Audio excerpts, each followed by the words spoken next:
IU who are from all kinds of different places. But like since I've been here as long as I have been, now I'm starting to like know more of the local people and stuff. So The phrase is townie. You can use the word townie. That's fine.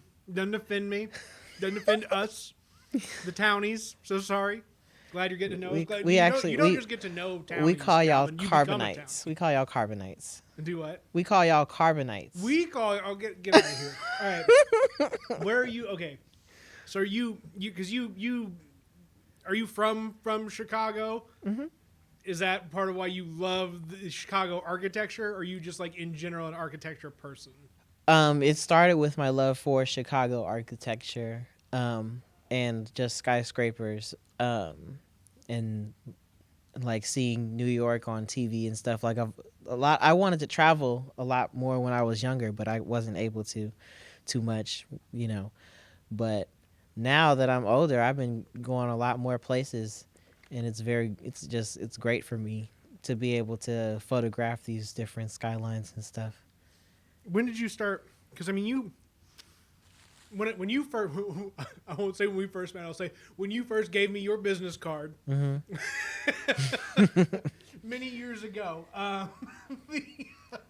When I mean, were you into photography then, or did you like just like have you more recently in the past couple years really gotten into the photography side of things? I was always into photography. Like my mama used to get me those disposable cameras from Walgreens when they would develop them in store and stuff. Well, they still develop film, but not there, I don't think. But every time I go on a field trip, she would get me a camera, and I would use all the film on that camera during the course of that field trip, and I would be taking pictures of anything that I could find, whether it be my classmates or when we would like go to the arboretum. I remember just like taking pictures of every leaf that I saw out on the ground. I was like, and this is an oak tree leaf, and this is a maple leaf. So, you know. Is that been part of an interest in Carbondale? Like, is just having the nature stuff like here to I was more into nature when I was younger than I am now. I do like photographing nature, but like I want to get more into um like the breathtaking nature. Not like alligators and crocodiles type nature, but like like National Geographic, like I don't know, um I don't like bugs, but I would photograph bugs from a safe distance. Like I feel like, I could get a nice picture of like I would prefer to photograph like butterflies or something like that. But like, I know they be liking to see tarantulas and like lizards and stuff like that. I don't mind taking pictures of stuff like that as long as I'm not in some sort of immediate danger or threat of being touched. you know. you and me both. I'm not a big animal person. I'm not a big any sort of creature, Mhm. something that has you know creepy crawly legs and an exoskeleton. Kind of exoskeleton's really where I draw the line. It's Mhm. kind of like my no thanks, I'm good. Honestly, yeah, and I like nature, but like I've never. I mean, I have been on camping trips before, but like I don't like to just be out in nature. Like I like to know that I'm gonna make it home to my bed, where there's no questions about what's about to happen. I can control that. No questions about what we're doing though, because it's on the screen right there. There we go. Cool. I don't always have my bearings about me in front of these cameras. It's episode 35 of the WTF Carbondale podcast, where we interview interesting people about their interesting lives, and we tie it all back to this little old place we call home, Carbondale, Illinois. And my guest this evening for this episode is Calvin Mennyweathers, who Hi.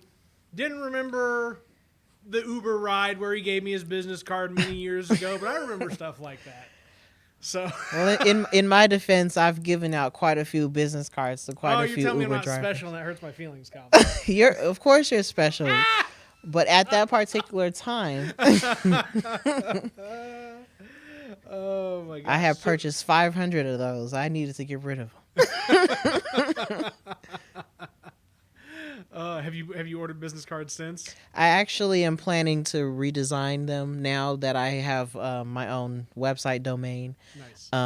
And yeah, just to give it a new look. I like to rebrand myself every so often, even though, I've done it like at least 5 times now.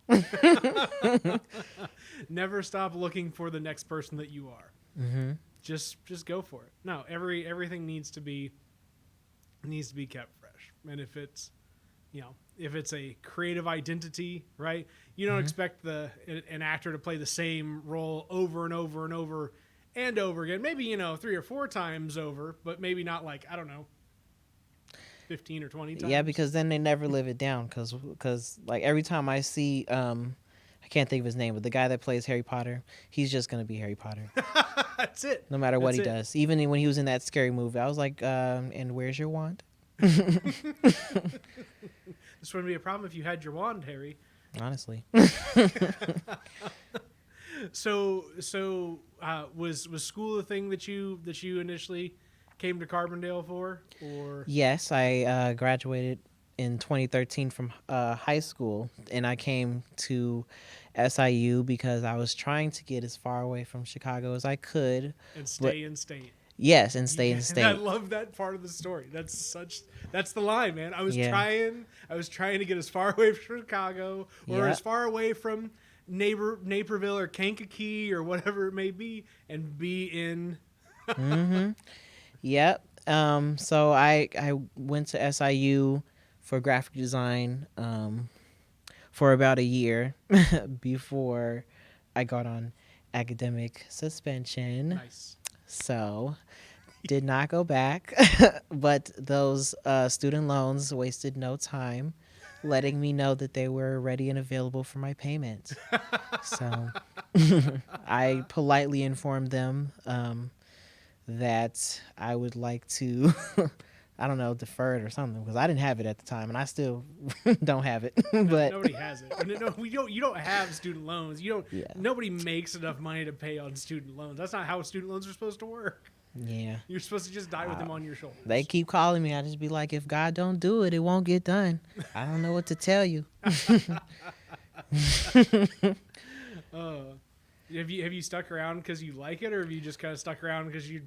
Well, Carbondale, originally I stayed here because I didn't feel like I wanted to go back home because after dropping out of school, it kind of felt like I was kind of backtracking because before I left Chicago, my family had the kind of assumption that I would not succeed out here or at least in college at least like I So you you're know here out of spite. I was Just- in a way, yes. I'm not gonna even lie, but I used to struggle in school here and there, like in high school. But at the end of the day, I still graduated on time. But I definitely had my setbacks, and so because of that, my procrastination and this and that, they didn't think I was gonna do well out here, which turns out didn't do so hot, but. But instead of me going back home and being like, take care of me, which I knew it wasn't gonna go that smooth anyway, because if I would have went home, it would have been first of all, it would have been right back as if I was still a teenager, Mhm. and then I would have to get a job because he would been trying to charge me. We're not even gonna get into that, but but you know, being out here, I made a lot of nice friends and a support system that I built out here. Um, and I basically just started taking care of myself because I already knew that, if I didn't start taking care of myself and, getting it together, I would have had to either go home or, end up begging, and that's one thing about me. I don't like to ask Yeah. for things. So if I can manage it and get it done by myself, best believe it's going to get done one way or another. Well, and I mean, this is a place where if you're a person like yourself that wants to stand out as a visible creative person, this is a small enough place that you can be seen, get known, and like turn that into something, Yeah. right? And like you don't just hand out the business cards for nothing. I No, mean, and you're chasing it something. wasn't even just that. Like it was a lot of stuff I was doing during that time. Like I was shooting at Sticks when Sticks was still open. Mm-hmm. I would go there on the most popular nights if I wasn't at work. I would go there and I would, shoot pictures around the bar. And I started getting connections with like the bartenders and the guy who was the GM over there at the time. And it was, well, before they end up closing, I was actually supposed to like have like stuff up on their walls in there, but that ended up not happening because they That's closed now. that's But the place to start with anything though. Is like just find a crowd and take pictures, and yeah, people but I gobble that up. definitely picked up a lot of momentum that way. People would notice me because I had the camera, and then it kind of became, I became synonymous with the camera, because then if I would turn around and go to the bar without the camera, people be walking up to me, "Y'all, you don't have your camera today?" And I'm just like, "Oh well, I didn't really think to bring it. I guess I don't know." But I mean, sometimes I just want to party a little bit, and then it's kind of hard. It's kind of hard to have the camera there too, because everybody got their drinks and they're Mm-hmm. bumping back and forth, and I've definitely got some drinks spilled on me, and like my camera, it didn't damage it, Yeah, but it very well could have, yeah. Well, you got to be out there with the long arm and the Honestly, and the you camera always shots, gotta and you're always trying to gotta take be the ready. picture. And I always gotta be ready. Or like I'll take it by the strap and I'll just have it on my side here, kind of uh-huh. sort of, so I can cradle it a little bit like a baby and be like, "All right, don't get too close now." Me and my child. But That's funny. yeah. No, the yeah, no, this the it's been cool to see yourself, and like you were really the first person to like utilize the group to push pictures, and then like more people started just coming along, and now it's like there's been spin-offs and there's been all this other stuff, and it's like you did that, and I Well, appreciate you for doing that. yeah, I was really excited about the feedback that I've gotten from some of the photos that I've shared Yeah. on your page, and you know, I just like to share things from perspectives that people might not normally look at. Everybody can see the clock tower, but maybe you haven't seen it with a silhouette and the sunset behind it or something like that. Maybe you haven't seen this view from the towers. A lot of people haven't been in the dorms, and then there's possibly getting torn down at some point, so there may be many people who will never experience those views. So I want to make sure that at least anywhere that I live, best believe is going to be well documented. So, Yeah, and I think that's just an important thing, that we're now at a point where physical space has changed so rapidly, mhm. right? I mean, you've seen old pictures of this town, Yeah. right? Old pictures of Chicago compared to Chicago now, Mhm. right? That Chicago skyline. Crazy. So crazy. Oh, But yeah, I enjoy vintage photography too, of like old towns like this one. Like I'll look through the pictures and be like, oh, okay, well I can see how it was laid out this way, or oh, this building used to be this or that and the third. Like even like you showing me this building, like this, the Varsity Center is just an amazing piece of historic architecture. And I like that they preserve these types of buildings. I mean, Carbondale, they've lost quite a few buildings. I wish that there was more, you know, more to the downtown area yeah. than what it is. But for what it is, it's definitely very nice. Well, and that's the it. I read uh, occasionally from like an internet group called Strong Towns, and they essentially just publish stuff about like, hey, how do you best develop, uh, you know, uh, all different sizes of municipalities Mm-hmm. in the United States, and like one of their big things is, you know, densely packed walking storefronts. like we've as a culture migrated to the mall for shopping in like the 80s and 90s. Mm-hmm.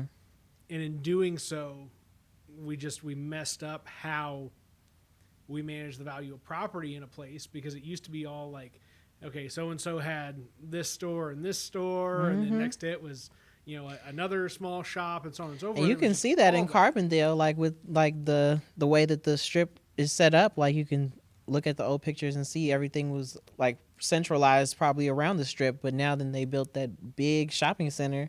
Whenever they built it, I'm sure it's, well, now it's old, but At everything one on point in time, that it was side of not. town was probably very popular when it first got here. The University Mall and all that stuff. Yeah, Yeah. it's the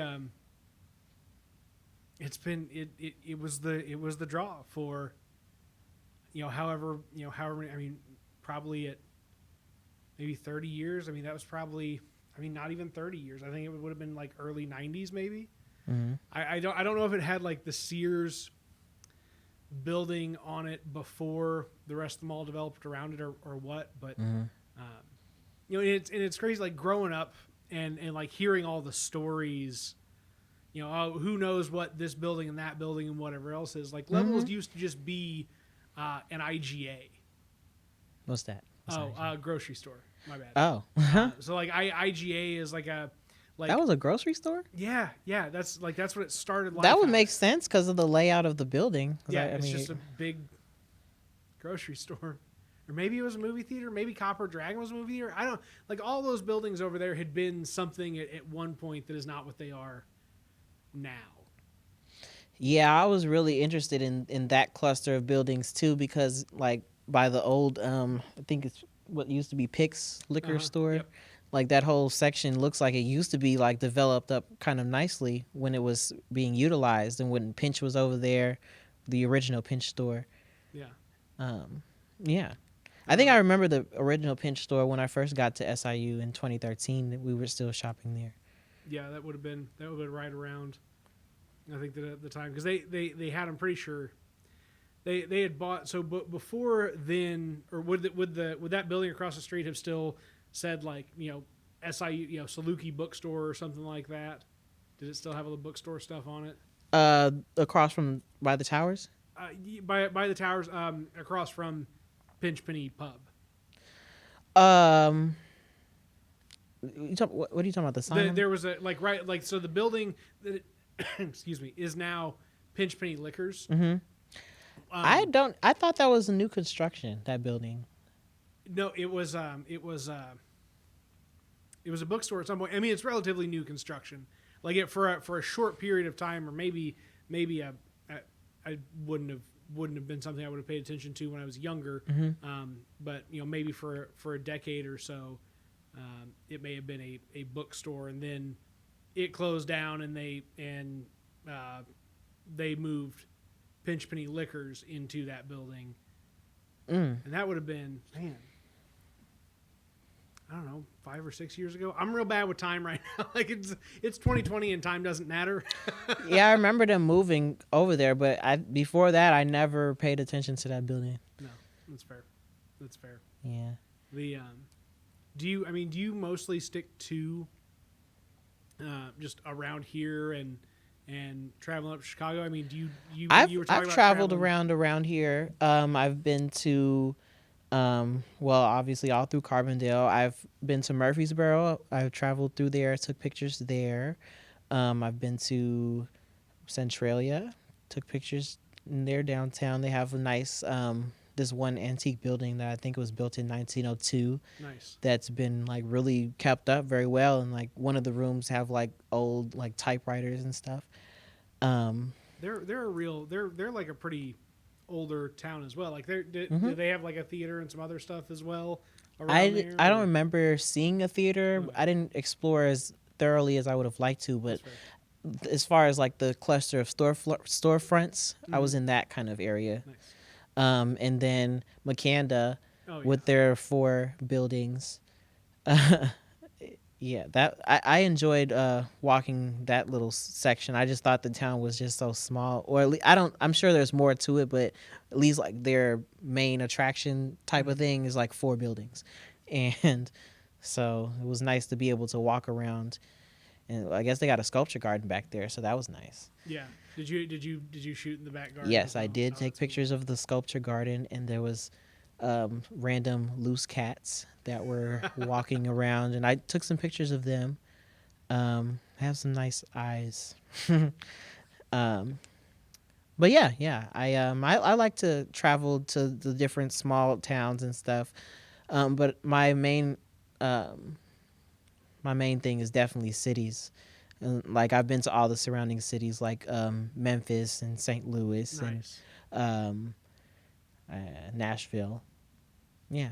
So how do you approach it? Like when you go to a city, do you have like a particular feel for how you get into like Shooting the the city shooting, or itself. you just kind of like show Well, up in general? anytime I go anywhere, and this might speak to my nerdy side a little bit, but I always go either on Google Earth or I Google like the city itself Uh and huh. I just look at it just to see like, okay, so this is what it's going to look like when I'm pulling up to it.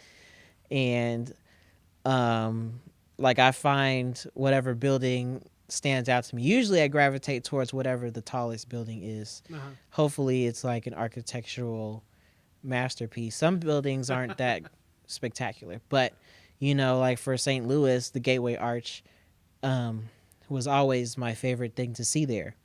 huh. Just because no matter what angle you look at it from, it always looks different. Um, and then, like for Memphis, the pyramid stood out to me, even though it's not their tallest building. They have another tallest building, but a lot of their buildings in their downtown area are abandoned. So they Really? have these really tall, empty buildings. Like at night, building just dark, no lights, nothing. That's And I don't crazy. know how that happens, but like they have like at least three buildings, like defining skyline buildings that are just empty. And if you look closely, they have like broken windows and stuff. Like it's not kept up well. Like Um, defining skyline buildings. That's quite a thing to have just empty in a skyline. hmm And Nashville, their AT&T building is like the one with these like prongs on it. It like stands out. It stood out to me. Um, So I don't know. Anytime I go to a city, I don't know. I just try to take as many pictures of that building, whatever building that stands out to me, and then just like different angles of the skyline. I like glass facades because they reflect well. So Where does the like attraction to light come from? Because I feel like as we were talking beforehand, right? Your interest in professional lighting and some more of the show activity um, kind of plays into the photography interest that you've got. Like, have you just always hmm I been a person love who likes I light? love lights. When I was young, I used to have all kinds of different like novelty lights. Like I had one of those stop lights, red, yellow, green, and it would like flash. Mm-hmm. And I had a disco ball thing and a lava lamp. I had two lava lamps. My mom didn't let me have all that stuff on at the same time. Probably not an awful idea. I would cut it all on, but she was like, "Boy, do you know about this light bill?" Okay. And I had like this light up globe that like if you touch the base of it, it would like it had three different brightnesses. Uh-huh. Um, but yeah, every night I would sleep with my little disco ball, and my mom she would come in and cut it off after I went to sleep, so it wouldn't run up her light bill. But it would always be after I went to sleep. I don't know how she knew. It was like I don't know. I wake up, it'll be off. I'm like okay. So is that part of kind of the interest in design as well? Do you like design in Well, light, right? now I definitely do because what that graduated into because there was a long period of time after that when I didn't really have that many lights like during my teenage years and Mm-hmm. stuff like that. But like since when I got out here and got situated and made it to where I got my own apartment, it started so very gradually. Like And I then got it was a problem. yeah, I just got me a nice little, color changing LED light bulb and it was kind of like a spotlight. And I was like, I've always wanted those LED strips And so I started getting like LED strips. And then before I knew it, I had like 6 or 7 sets of LED strips. Uh-huh. I had all these different floodlights that have all these different colors and remotes and stuff. I bought this really high tech disco ball that like it dances to the music and stuff. And the reason I bought some of this stuff, like I wanted to be able to, like, if I go to somebody's like house party, I wanted to be the person that just randomly comes in with this really great light. And I Walking just, with a trench coat, and you're just like, yeah, I just pop up and I got this disco ball and I just plug it in and then the party gets to jumping. But the downside to that is I can't leave until the party is dead because if I unplug the light, shame on everybody's going to you. be mad at me. But it's my light. Me But and my it's light, everybody else's party, me and man. my light got a bedtime. Okay. Makes sense. Yeah, because you're 25 now. Yes, I'll be 26 in January. Yeah, so yeah, you got a bedtime now. No, I Couple more years, you're generally, gonna have achy bones. oh man, you know, Then you won't it's just have a bedtime; you'll have a wake up time too. It'll be about 5:15, and it's because you'll need to go to the right now bathroom. my wake up time is about my random wake up time is around 8.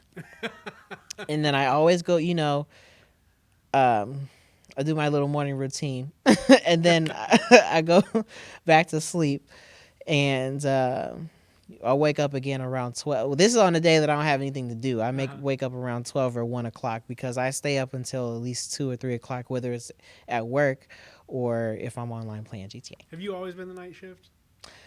I was definitely night shift for a majority of my time at Wendy's.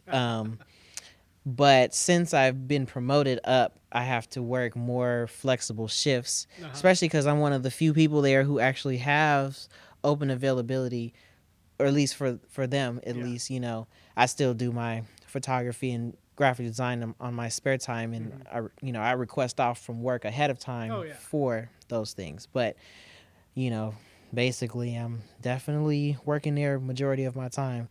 And, I forgot where I was going with that. No, no, no. Where you were going to was, hey, I don't have any kids. I don't have a significant other. I don't have to worry about too much. I can just grind on the job and then go Yeah, start the business basically. up on the other side. Take Yes. advantage of the time that you have and do everything that you want to do, Calvin. Don't stop now. Yeah. So You got the right I mindset. I definitely be working full hours over there, when I can. But when they were trying to have me as the GM, it was taking more time from what I wanted to do in my Oh free yeah. time because like I had people calling me, my schedule's not right, this not right, that's not right. I mean, like, I understand all that stuff, but let me refer you to somebody who can help you with that because I'm not the GM no more. Not my chair, not my problem, Calvin says. We're But good. but Uh, I'm still very grateful for my job, and I've been there for as long as I have been there, so I'm sure they're grateful for me too. have you been there since you got to Carbondale almost? No, I've had my moves, Okay. All but right. I don't know. That's why I'm asking. this is this job I've had for 4 years. That's pretty good. I mean, Yeah, that's because that's they quite a they lot. definitely have a high turnover. But yeah, I've seen them all come and go. But from the top to the bottom, management too. But you know, You got some mean tweets about Wendy's and Carbondale. Calvin understands where that originated from. right? Yeah, I've seen it all. But I've worked at Little Caesars. I worked at McAllister's. What's it like working across the street from the most bum ass Popeyes chicken in the country? Well, honestly, we have a great relationship Okay, between now I us feel bad. because, well, I don't feel I feel like they wouldn't necessarily think that because we be stealing their employees. Like, we've legit got at least 4 of their employees that have just came straight from there to Wendy's. But, Have you seen it like where it's been like front page of Reddit and it's like I just got this glove in my fried chicken from the Popeyes in Carbondale, Illinois. No, I have not seen. That was like a thing like a year and a half Oh my ago. god. It was I mean, I know they have their issues, but I pride myself in when I go to a restaurant, they know who I am, right. and they're not gonna mess up my food. Like that's why I really like Sam's Cafe, because I don't know his name, but he knows who I am. Right. And when I go there, he definitely gets me right. But you know, but yeah, I don't know. You gotta know how to have that relationship. That's it. That matters. Somebody's making your food. Mm-hmm. Know those people. Mm-hmm. Yeah, I don't be playing, and that's why a lot of people. I've heard a lot of people tell me that they prefer to come to Wendy's when I'm working because they know I'm gonna make sure they stuff right. Not to take away from the other people who work there because they definitely Calvin, work hard. we're gonna post this podcast. And you're gonna be in all sorts of trouble with all your coworkers. You can go in there like, oh, Mister gets an order right. Okay. Look, we all work our hardest.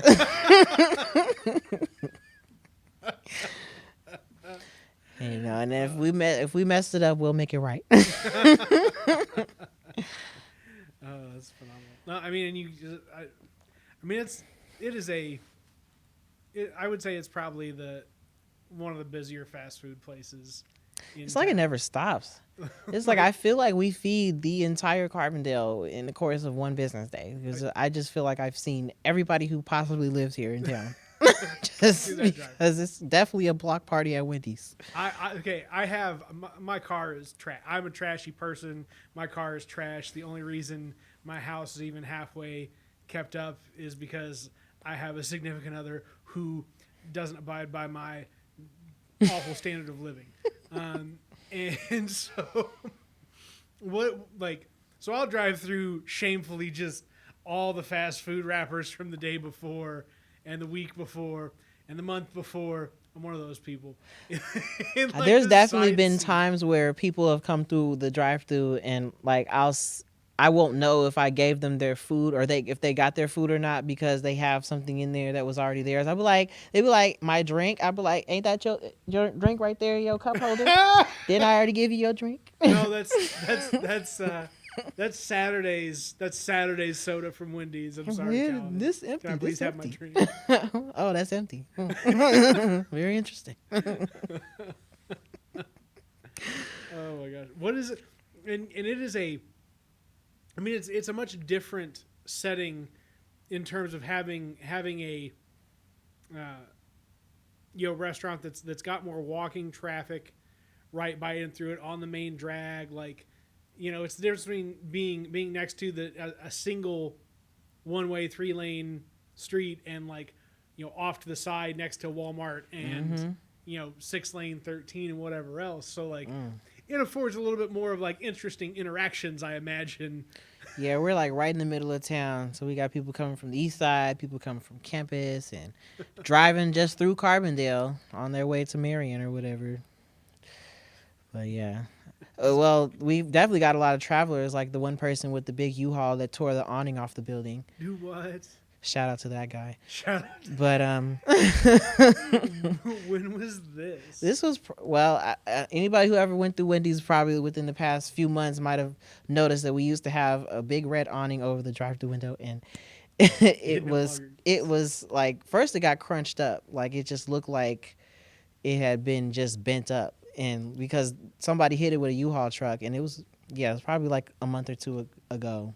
So we just had to take it off the building because it just didn't. It was gonna keep. First of all, I think it got hit twice, and the second time it got way worse. Bent. It was bent up a little bit, but it got way worse the second time. So we just had to take it off because it was just gonna be hanging in front of the window. How do you make it past that first bubble that says maximum height 6 foot? Well, whatever? See, they tore that up too. Because it's at the end of the drive-thru, and they done tore off the sign that says the clearance level. It's just the pole there now, but the pole is bent all the way this way because whoever hit it must have, it was my car is taller. I guess that's just too bad. I I still mean, need I my like food. they think that U-Haul's not going to notice when they drop it back off. And they didn't even. I watched the security footage because I wasn't there when it happened, but I was very curious, I would be and too. they really acted like it wasn't even them. Like I saw them like hit the thing, and they like reacted, and then they took back the reaction so that they were right at the window, and we're in the window looking at them like you The just hit the fuck are you building, doing? and they're just like, "What? We hit the building?" Like, you didn't feel your vehicle suddenly shake? Did they just drive? They just drove off. Yeah, Yeah. they ended up leaving. I don't know. I don't think they took their information or anything like that. But I don't know. I got you. You're being a Chicago person. You will appreciate this. I was helping friends move back from Chicago in early October, Mm-hmm. and I got rear-ended on the Dan Ryan headed back to Carbondale. I would have been doing like 40 ish, 45, whatever. Like traffic was slowing down. I'm about to say that's generous because they be doing Yeah, no, traffic. Like we were getting to that point in that 70, time on the Dan Ryan 80. where like everybody's not driving real fast, right? Mhm. Because we've all hit our clog point. Like everybody's now just stuck, and we're all going to drive 10 miles an hour until we're all driving 85 miles an hour again Mhm. here momentarily. So this dude rear ends me on the Dan Ryan. Wow. He would have been going normal Dan Ryan speed, and somehow managed to just drive off. Like totaled the car that I was driving. He's in like a Chevy Silverado 1500. You know, not a massive truck, but not a little truck. And he just bumps off of me, busts his stuff up, keeps driving. We got a picture of this person's license plate and stuff, and nobody could find this license plate in any system. It was out of Indiana, and there was just nothing. Wow, they just disappeared. Huh? Point being, like you've probably spent enough time with Dan Ryan to know that it's crazy. And Yeah, especially as of lately, the guy with the horse going down the Dan Ryan and all yeah, that with what? stuff.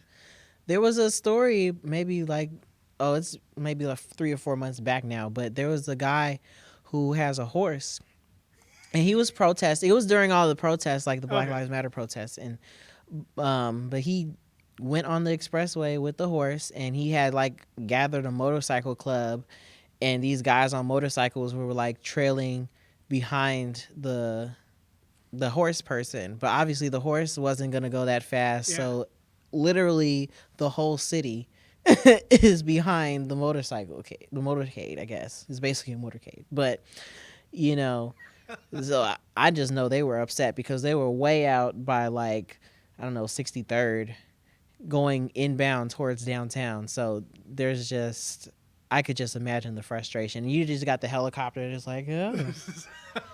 And then the police they were trying to get onto the they were trying to get them to get off the expressway by like, driving next to them and like pushing them towards the exit. But don't police have their own horse people? What the heck, man? No, they weren't putting. Okay, I didn't see no other horses but that one horse. I guess they probably didn't want it to get confused. I don't know, but they definitely had state troopers out there. It's wild. But It's wild. I think that he it's was so on funny, there for like at the least an difference hour. between like Northern Illinois state troopers and like Southern Illinois state troopers, because the entirety of like folks that they engage with, like state troopers are going into far flung like wherever middle of nowhere places in Southern Illinois, and in Chicago it's just like, all right, we're on the highway. Yeah. Yep. That's basically it up there. Cause like Chicago police, they'll handle everything else. What is it like being able to? I mean, I assume you can navigate Chicago pretty well. Oh, I know it like the back of my hand. Ain't no What is getting it lost. like being? So I've always been envious of folks who understand how to navigate a large urban area because they've grown up there and they get it. What is it like being so in tune with the navigation of your city? It's great, honestly, because for one, another thing that's kind of nerdy about me, it's I enjoy giving people directions if I can. That's Like great. people be asking me like, "Do you know?" As a matter of fact, I do. I do Let know. me tell you. So, as far as Chicago, like I made it my business to know the city. Like I wasn't really allowed to do a whole lot as a teenager. Chicago has a lot of bad avenues, Hmm. and I was significantly easily influenced by less than favorable activities. So Happens. to combat that, my people told me I was supposed to go to school and I was supposed to come home, and that's that. And then every so often I would go hang out with my friends, but we would go downtown. We would go like to the library or this Uh-huh. and that. But other than that, if it was just me, I would get on the train and I will ride the rails. I won't be going anywhere. I just get on the train and I will just ride because you can hop on and off any train once you're in the system. You Uh-huh. just got to know where to transfer at. But I've been to every station on the CTA and I ride to the end of the rails just to see what's over there. I don't know. I don't be knowing what's out there, but it's nice to be able to see all the different neighborhoods because you can, just the people getting on and getting off, and you be like, okay, well now I'm in Boys Town, so here's all these gay people, they're getting on and getting off, and now I'm in Chinatown, oh here's all these Chinese people getting on and getting off and stuff. So it's nice to see like you can go through all the different, moods and you know ethnicities and what have you, and I also enjoy seeing Chicago, like the skyline itself, from the different sides of town, Uh-huh. because um, every side of the city gives it a different angle, and the Sears Tower, because we do not call it the Willis Tower, um, is always going to be my favorite building, just because if you're in Chicago, that's one way that you can always know which way you're going, because 9 times out of 10 the Sears Tower is going to be either um, south of you, north of you, or east of you. So, because the rest of it is Lake Michigan. So, yeah, you can't mess up if you looking trying to figure out which direction you're going by looking at the Sears Tower. Is the Sears Towers? Is the Sears Tower a? Is it offices, apartments? Like what is the? The Sears Tower is mainly offices. Well, actually, yeah, it's all offices. They do have restaurants and stuff, and like different lounges and probably workout centers, but it's all a mixture of different companies. Originally, obviously, it was Sears, Yeah. but they didn't have the means to fill the skyscraper with their own company as they thought they did. Yeah. They wanted the biggest building in the world, but they weren't able to fulfill said building, Yeah. and so they couldn't afford to keep it. So then it, I But that mean, doesn't mean we call it the Willis Tower. right? Honestly, yeah, But in my opinion, I've always felt that the Sears Tower was probably one of their downfalls for the Hmm. Sears company, but that's a whole different conversation. But Give me some retail analysis. I'm all ears. I tell you what. I watched. I watched. I think I read. Maybe I looked at pictures of. I don't know where this information comes from, but it comes. I've consumed it in the past 3 weeks about an older Sears building that like took up an entire block in Chicago. that actually is where my house is. Where my house is called Homan Square, and it's on the west side of Chicago near Homan and Arthington. And that whole area used to, well, there's still, some of the buildings are still there, Hmm. but it was a huge complex for the original Sears, Roebuck and Co. company. And the merchandise building was the biggest building there, and it had a tower on the front end of it that's only 14 stories tall, Hmm. which is by all means the original Sears Tower. And so they tore down the footprint building and left the tower. Hmm. So the tower is still there, and some of the other adjacent buildings are there. Like the printers building had got converted into a high school. There's a catalog building that got converted into something with the Chicago police. I think they do when you get arrested and your stuff get taken from you Mm-hmm. and you want to get your stuff back, you go to that building. So then, then the other building on the other side, the administration building, they were using that for the headquarters of the Sears company, but then they turned it into where they would manage the offices for the Home and Square community, which is what took over that section of land. They built a whole bunch of houses, mine included, Mm-hmm. and um, right around the beginning of the year 2000, I think is when majority of that stuff was getting built. I think I could be wrong on that, but Wow, um, so it's not like old. the buildings themselves are old. Okay. The Sears buildings are, I believe the cornerstone said 1905, Oh somewhere wow. Okay. between 1905 and 1912. I could be wrong, but I know it's way at the beginning of the 1900s. And so yeah, they're definitely old, and you can tell by the brickwork and the architecture that they are older buildings. And there's some that are still abandoned. The tower itself, it stood abandoned for quite some time. In Chicago, they do Open House Chicago, which is like a touristy thing that Mm-hmm. happens every year. It's free, and you can go around to different parts of the city and explore buildings that aren't normally open to the public for free. And so um, right before they started redeveloping the more abandoned buildings, because they had already built the houses around it, but the Mm-hmm. tower has always been there, just empty. But they built all the houses and everything. There's a new community center over there.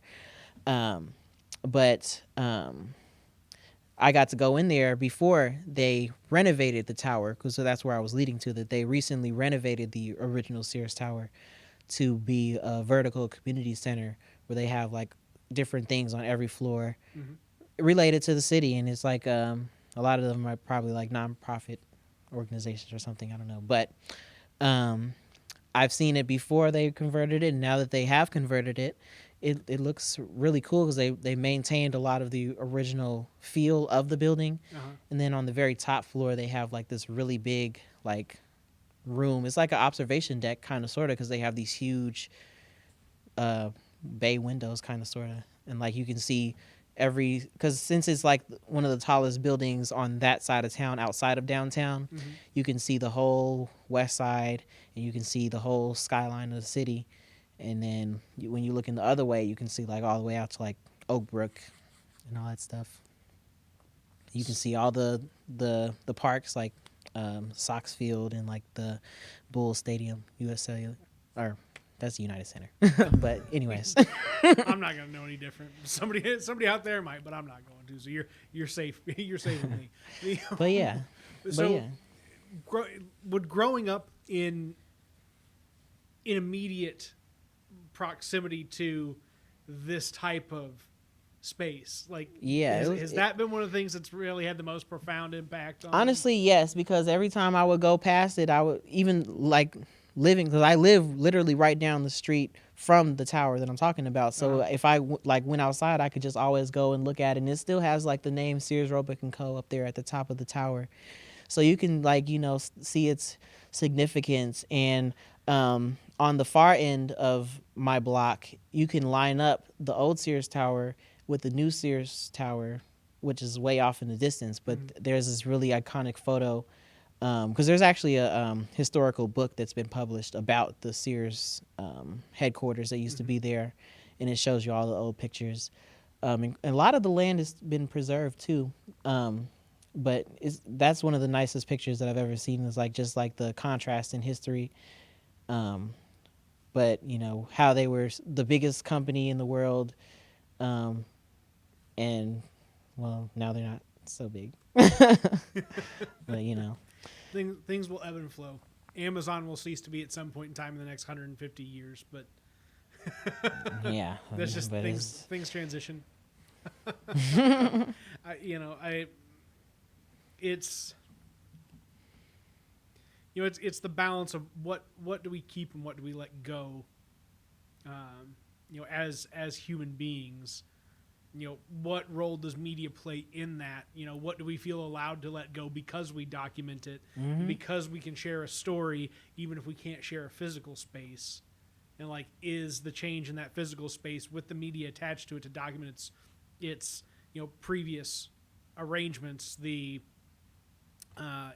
way in which we allow for future development of identity and self for future generations. It's a really complex component of our identities. Architecture tied to place, tied to the people in that place. Mm-hmm. Yep. And it's really nice to like when people, well, they did do like a news story on those buildings and stuff when they were converting it, and like when they posted it, like the comments under it, you would see like people who were like who are older now but who were younger and who remember like when it used to be actually being used, and just remembering that part of history. I like stuff like that. And like as far as Carbondale, I mean, when I first got to Carbondale from Chicago, um, I wasn't very impressed because coming from a big city to such a small area. Yeah. That's But it's not. needless to There's no ooh say, ah factor. even though I was in that big city, when I got here is when I felt the most free, to like explore and do whatever I want. Because I mean, at this point, I was grown more so than I was in the city, so I didn't really get to experience a lot of that stuff, up there anyway. So, I used to like to go to. Calvin, I feel awful. You have blurred out. I don't know how long this has been I occurring. saw that, but I'm gonna come press that button real quick. okay. Sorry. What a silly thing to. Is this gonna be edited out? I don't know why this has been the case. Probably because I leaned forward or something. Do what? Probably because I leaned forward. Damn it.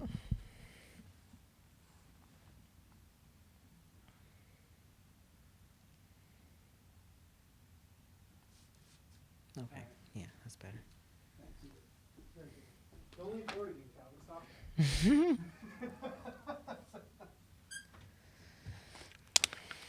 I'm through my obstacle course.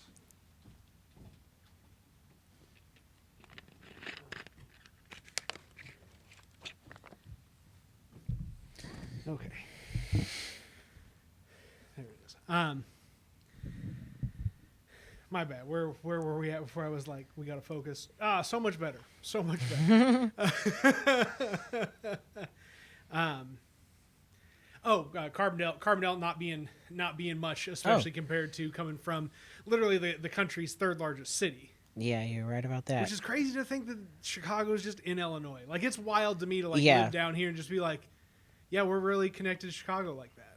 Yeah, because it's definitely two different areas. So, like, you could definitely see the contrast from the top of the state to the bottom of the state. Because everything about the top of the state is Chicago.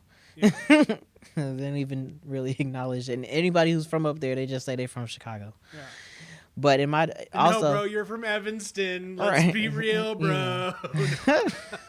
Chicago. Right. I'm sorry, Naperville's like not Chicago, bro. Right. Mm-hmm. Aurora. But yeah, down here, I don't know. It since I've been here as long as I have, it's definitely grown on me a lot more, and it's a lot more affordable. That's for sure, as far as the housing aspect. Because I don't know if I'd be able to afford my current living situation in the city if it was in the city, or at least it would probably be placed in an area of the city that's less than favorable to match the price range. But Well, and then access. I mean, if you were up in Chicago, you'd have access to like whatever the cities are up north. True. But if I had my way, I would be living in a skyscraper overlooking the lake on this side, and on this side it would be overlooking the skyline, and I would have a balcony. Very important. Probably Marina City. You probably don't know what that is, but they're the corn cob buildings in Chicago. Yeah, I got. Okay, I got well. nothing. Explain to me. I will be glad to listen, but I will have zero context initially because I'm not a. Well, they're basically these two twin complexes along the Chicago River, Uh-huh. and they are circular, and the apartments are pie shaped because of like the way that the building is laid out, and the parking garage is a part of the building, like the whole. Not maybe not half the building, but like a good chunk of the bottom portion of the building is like just a spiral parking garage, and you can just see the cars, and then the rest of it is the building, and everybody has a balcony, and they be putting lights on their balcony. You can see like, yeah, I'm gonna show out. That shit scares me. I could to have a balcony that high up, and it's like Yeah, I you think just it's at have like a least chest maybe high 40 rail. stories or something. Do what? I think it might be at least like 40 stories tall. The building. What? I want to be very high up. Yes. Okay, that's what I was gonna say. Like that doesn't. No terrifying. No nothing. Nope. You just love it. Nope. I last year I did a helicopter tour of Chicago, and that's where I really knew that for a fact that photography was my niche Yeah. because of the photos that I took during my helicopter tour. Do you try and list any of your photographs for sale on any platforms? Right Like, now I don't have anything posted online for sale. During that time last year, I had an art show in Chicago where I printed off like I don't know 9 of my images and framed them all and took them to the art show. And I had some that were framed, but I also had a whole bunch of just printed images to sell by themselves. So I had typed out this whole thing. I had a lot of stuff. I had magnets. I had little small printout pictures. I had the big size pictures, and then I had the framed but pictures. have you ever thought about like licensing your pictures for use, like through, actual like brokers of some sort? I'll have to get I thought you about hooked it. up. Do what? I've thought about it. I just didn't know how to really get I involved got with that I got a portion. guy. Of it. We're gonna hook you up with two people after this in the very least. One to like get you more exposure when things get back to haha exposure while we're in the middle of the pandemic.